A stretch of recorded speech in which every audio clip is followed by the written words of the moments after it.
یہ کہانی ہے ایک چھوٹے سے بہت ہی خوبصورت گاؤں کی، جہاں ہر طرف ہریالی ہی ہریالی تھی۔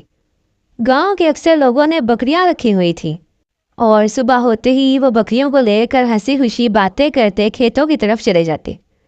اسی گاؤں میں ایک خوبصورت اور بہادر لڑکی رہتی تھی جس کا نام روحی تھا۔ روحی بہت ہی ہونہار لڑکی تھی۔ وہ صبح ہی صبح گھر کے سارے کام کر لیتی، برتن دھوتی، صفائیاں کرتی۔ کھانا بنانے میں تو وہ ماہر تھی۔ اس جتنا لذیذ کھانا کوئی پورے گاؤں میں نہیں بناتا تھا۔ یہی وجہ تھی کہ جب وہ کچھ اچھا بناتی تو گاؤں کی عورتوں کو بھی دیتی، جسے کھا کر وہ بہت خوش ہوتی۔ روحی نے بھی بہت ساری بکریاں رکھی ہوئی تھیں۔ وہ ان سے بہت پیار کرتی، ان کی دیکھ بھال کرتی، انہیں کھانا کھلاتی اور ان کے ساتھ کھیلتی، اور دن کو گاؤں کے لوگوں کے ساتھ انہیں چرانے چلی جاتی۔ ایک دن وہ بازار جا رہی تھی کہ اس نے گاؤں کے کچھ عورتوں کو دیکھا جو بہت ہی پریشان تھی۔ پوچھنے پر انہوں نے روحی کو بتایا کہ ان کی بکریاں غائب ہو گئی ہیں۔ ہر جگہ دیکھا مگر نہیں ملی۔ روحی نے بہت افسوس کا اظہار کیا اور کہا کہ وہ مل کر ڈھونڈیں گی، لیکن ڈھونڈنے کے بعد بھی بکریاں نہ ملیں۔ اگلے دن روحی جب صبح اٹھی تو کیا دیکھتی ہے کہ اس کی ایک بکری کم ہے۔ وہ بہت پریشان ہوئی۔ جب وہ گاؤں کی عورتوں کے پاس گئی تو دوسرے دن بھی انہوں نے یہی کہا کہ بکریاں غائب ہیں ہماری۔ اس کے بعد ان سب نے عہد کیا کہ آج رات کو جاگیں گی تاکہ چور کو پکڑا جا سکے۔ اگلے دن ایسا ہی ہوا۔ گاؤں کے سب لوگ اور روحی بھی اپنے گھروں میں چھپ کر بکریوں کی رکھوالی کر رہے تھے۔ روحی کیا دیکھتی ہے کہ ایک کالے کپڑوں میں ملبوس چڑیل ہنستی ہوئی آئی، ایک بکری اٹھائی اور اپنے جادوئی ڈنڈے پر بیٹھ کر اڑنے لگی۔ یہ دیکھ کر روحی حیران اور پریشان ہوگی۔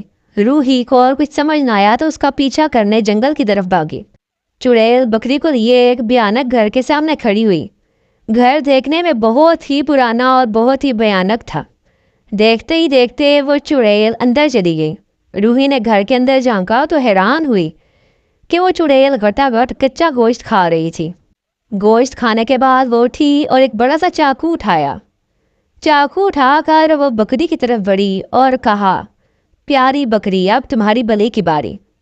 ابھی وہ بکری پر وار کرتی اس سے پہلے روحی بھاگتی ہوئی اندر آئی اور کہا، رک جاؤ چڑیل۔ چڑیل نے غصے سے کہا، کون ہو تم؟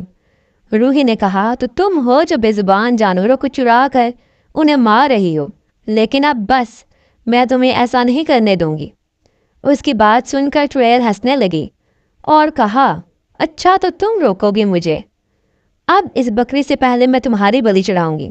یہ کہہ کر اس چڑیل نے روحی پر حملہ کر دیا اور دونوں لڑنے لگیں۔ چڑیل نے اپنی چھڑی گھمائی اور جادوئی طاقتوں سے روحی کو زمین پر دے پٹھا۔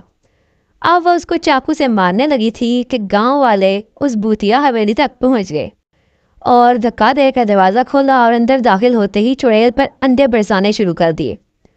روحی نے موقع دیکھتے ہی چڑیل سے چھڑی چھین لی، جس پر چڑیل غصے سے چیخی، لیکن اس سے پہلے کہ وہ کچھ کرتی، روحی نے چھڑی زمین پر مار کر توڑ دی اور چڑیل کی ساری طاقتیں ختم ہو گئی۔ یہ دیکھ کر چڑیل چیخیں مارنے لگی۔ اب چڑیل کو اپنی جان بچانی تھی۔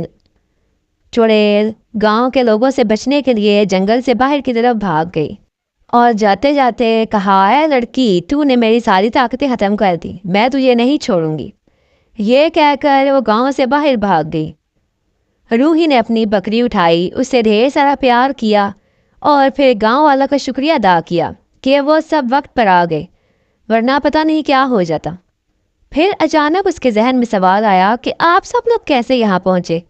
اس کی بات سن کر گاؤں والے پہلے ہنسے، پھر کہا کہ ہم بھی بکریوں کی رکھوالی کر رہے تھے، اور جب تم اس چڑیل کے پیچھے جنگل کی طرف بھاگ رہی تھی تو ہم نے تمہیں دیکھ لیا تھا۔ پھر کیا تھا، ہم بھی تمہارے پیچھے پیچھے بھاگے اور وقت پر یہاں پہنچ آئے اور تمہاری جان بچا لی۔ ان کی بات سن کر روحی بہت خوش ہوئی اور دوبارہ سے ان کا شکریہ ادا کیا اور کہا، شکر ہے آپ لوگ رکھوالی کر رہے تھے اپنی بکریوں کی، ورنہ آج تو میں اپنی جان سے جاتی۔